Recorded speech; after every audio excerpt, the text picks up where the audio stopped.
Wanted is a collection of Eiichiro Oda's pre-One Piece works, and with Viz over 25 years later finally getting it in English, so many people are going to be able to fully experience all of Oda's works before One Piece. And obviously he's been working on One Piece for a pretty long time, so seeing all these stories and the way that they've built up to what One Piece ended up being is really interesting in my opinion. So I wanted to write a video talking about what I think is so compelling about each step of Oda's creative process and how he evolved as a writer through these one-shots, and talk about what I liked about them, what I didn't like about them, and what I think led to what makes One Piece the juggernaut that it is today. If you want to check out any of these stories, make sure to give them a read, or in regards to Monsters or Romance Dawn, you could actually watch animated versions of them that were actually made pretty recently. And if you enjoy this type of content, please consider subbing to the channel. We're almost at 9,000 subs, so that'd be super appreciated. So obviously the Wanted collection starts with Oda's first ever one-shot, Wanted, which is very similar in my opinion. There's a lot of bounties in it, except the main thing that is vastly different is the fact that it's a cowboy story instead of a pirate story. It still has that feeling of adventure and wanting to be strong and be the best and live how you want, but it doesn't have the theme of traveling the ocean. It has the riding off into the sunset angle like most cowboy works had at the time. But Wanted has a really interesting gimmick that I definitely wouldn't have expected from first looking at it.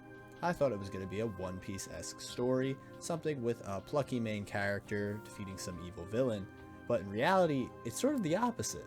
We have a plucky main character, of course, but they are on the run from not just some hitman, but pretty much everyone in the entire town, because they are wanted. It makes a lot of sense, obviously. And one other thing I really didn't expect was this side character that was in the story.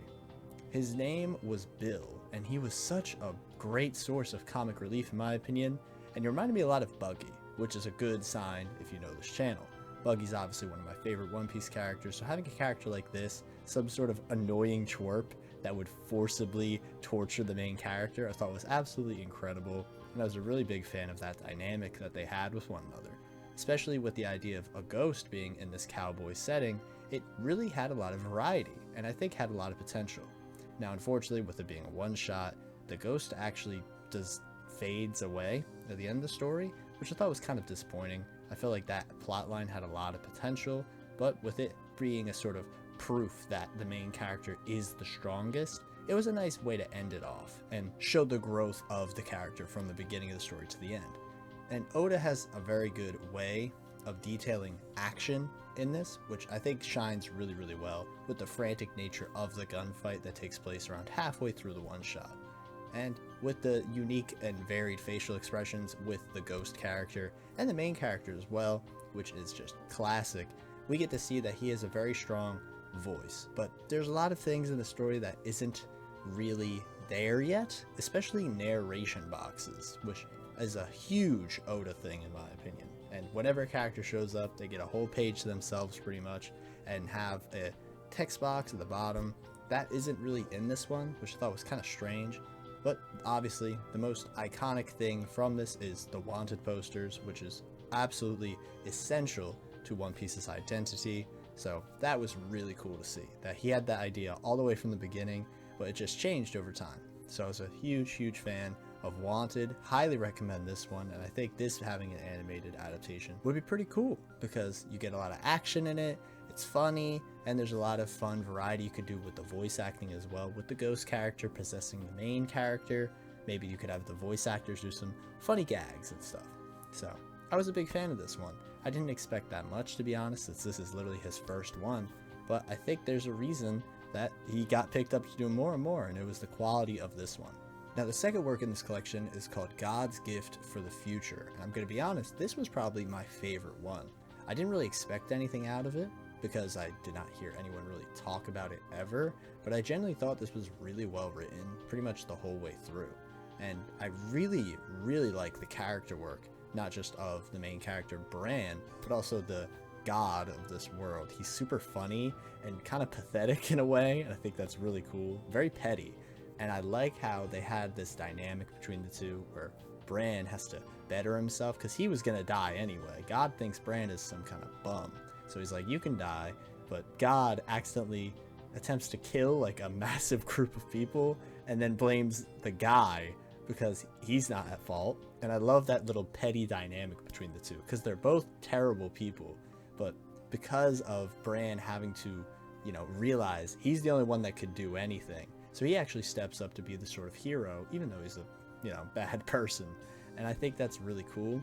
I really like this dynamic, and I haven't really experienced anything like that to this extent since like Yu Yu Hakusho, which is a series I'm a huge fan of, so that immediately got me really invested.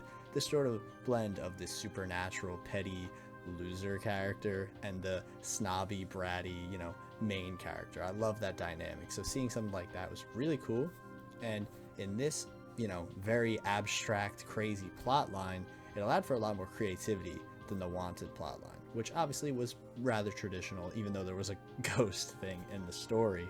I think that this plotline of just something beyond human comprehension and having people not be able to react to it in normal ways was really cool. And I love the idea of him integrating themes of fate into the story. Obviously, another huge One Piece thing, as you guys know. One Piece, the Will of D, all these sort of prophetic things that are in the story have a lot of influence in this, in my opinion. And it shows that the influence of one person's actions can change the future. Obviously, this theme is so huge in One Piece, so we don't even need to get into it. One thing I absolutely loved in the story was Bran, our main character, being so daring and rash, but also being a good person at the end of the day, helping a child even though everyone else was already safe. He wants to ensure that everyone is able to be safe if he's the one that's going to get blamed for it at the end of the day. So him going out of his way to save this little kid was really cool. I kind of did expect it, in my opinion, because he's the bad person who rises up to be a good person, and that's a trope that always works, in my opinion. And I genuinely think that this series had a lot of potential, but I like it being a one-shot as well. We see that he's a bad person still at the end of the day, still pickpocketing like he did at the start of the story, which is why he was going to get killed off by God at the beginning. And we have a sort of closed, full bookend thing with that. And by far, the most important and amazing thing in the story is the amazing panel of the building getting hit by that meteorite. That is super impressive, and Wanted didn't really have a moment like that, in my opinion, but those grand spectacle one-page bombshells is very classic Oda, in my opinion. When you hit the page turn, then you just see something absolutely incredible. It really goes to show. Oda also included a sort of timer in this story, which he would do all the time in most arcs as well, setting up the stakes really, really high for the page turn, for the final moment, for the grand change in character. So I thought this was really, really good, and I think people should talk about this more. I don't really see any flaws in it whatsoever, so I would highly recommend you give this one a read. Now, the third story in this collection is called Iki Yako, and I'm going to be completely honest with you, this was my least favorite by kind of a margin. And maybe it was because it was right after what I said was my favorite, and the other two I already knew about pretty extensively because they're covered in the One Piece community kind of regularly. But this one, I don't know. It was cool, it was cool. The main character was pretty fun. This was also the introduction of the Oda box, the big narration, so that's pretty important. And this also had a huge sort of narrative purpose for the character, which was pretty great as well. They were driven, they had a goal, which is kind of crazy that the other two stories didn't really have a goal. It's sort of just someone living their life, while this main character is driven to actually try and find his teacher. And this actually clashes with another character he meets, which is a sort of deity of a shrine, and this character, being a monk, is rather cowardly and is trying to be a pacifist while finding his teacher. But through a relatively big change in the story, he becomes a sort of warrior willing to protect others in honor of his teacher, which I thought was really cool as well. I know I did say this is my least favorite, but it's not bad. It's not bad by any means. I just enjoyed the others more. I do think that this sort of narrative through line of the main character trying to find his teacher and that being interconnected into the shrine deity's friend was kind of predictable, to be honest, but it works pretty well for getting you set up on this emotional journey and to see a huge revelation in the character's mindset. And something I really enjoyed that actually was present throughout the first and this story is the idea that there's some legend surrounding this character. I didn't mention it in the first place, but that sort of theme of each character having this sort of landmark moment based on what happened in the one shot is something I really appreciate. It goes to make the story feel epic in a way, which One Piece does a lot using the narrator. Whenever the narrator tends to pop up, you feel the anticipation. You feel like this actually means so much to the world that, you know, we are seeing, and whether we realize it or not, it's going to be something that is such a big deal. And I really enjoyed that narration box at the end, because not only does it cement that this is a important character in the world, but it shows how great of a change happened in what we just saw.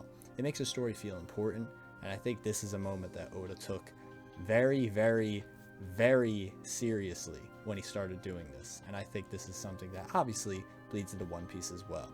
So Iki Yako, definitely good. My least favorite though, but obviously I would recommend it since you're already going to read the others in my opinion, so I'd say give it a shot.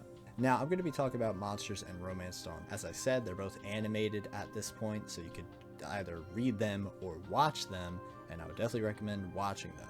Not only do you get a lot more vibrance in just the animation, it being colored, the voice acting, the music, you get so much out of it, but the Monsters animation obviously is pretty brand new and looks incredible in comparison to what I expected it would have been. I thought Monsters was actually really well done.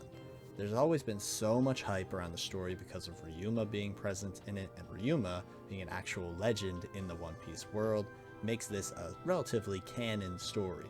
Ryuma killing a dragon in the One Piece world, when Ryuma in this story kills a dragon, it makes it feel very impactful, and the animation actually really ties it in to what is in One Piece, which was pretty cool in my opinion.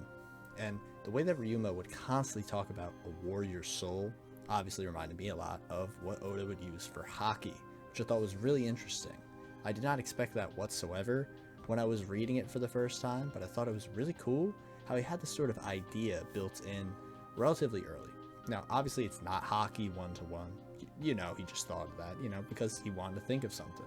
But this could easily be the basis for what Haki planned to be as the story continued onward. With this character that's so legendary in the One Piece world having these phrases talking about this, I think this is pretty interesting.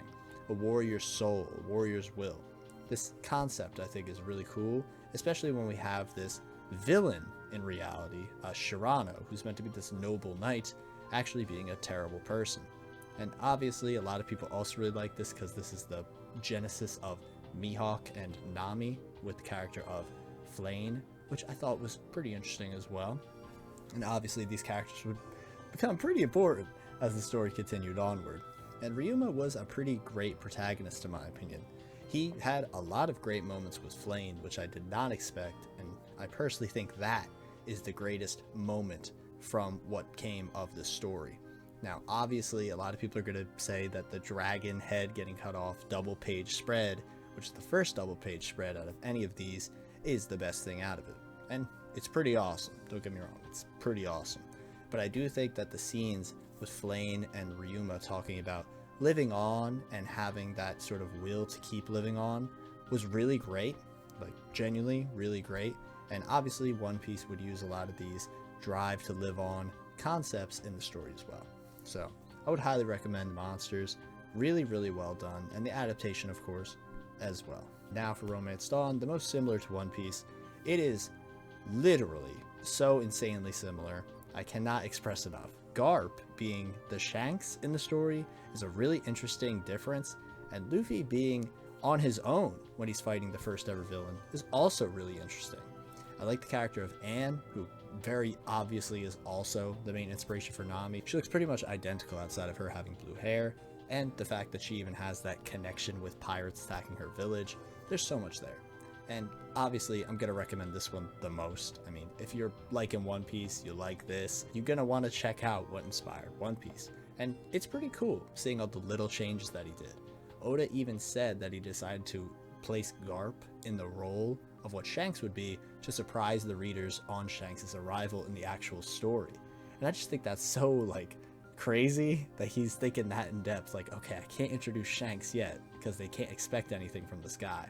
Let's have this grandfather character be Shanks, and then years later, he makes Garp an actual character in the story with a different purpose at the end of the day, but still super relevant. And I just think that's really, really creative and really cool. So obviously I'm going to recommend Romance Dawn the most out of anything in this collection. And that's going to be it from me. Hopefully you enjoyed this video. I know it's kind of like segmented in a way, but I wanted to talk about these stories since I read them all relatively recently, and I thought a lot of them were really good. Obviously I'd recommend you read them all. Oda is a phenomenal writer, and seeing the way that he developed as a writer through these one-shots was really, really impressive. And I like seeing how we see his style evolve, not just in writing, but art as well. That'll be it from me. Take care, and have a good one.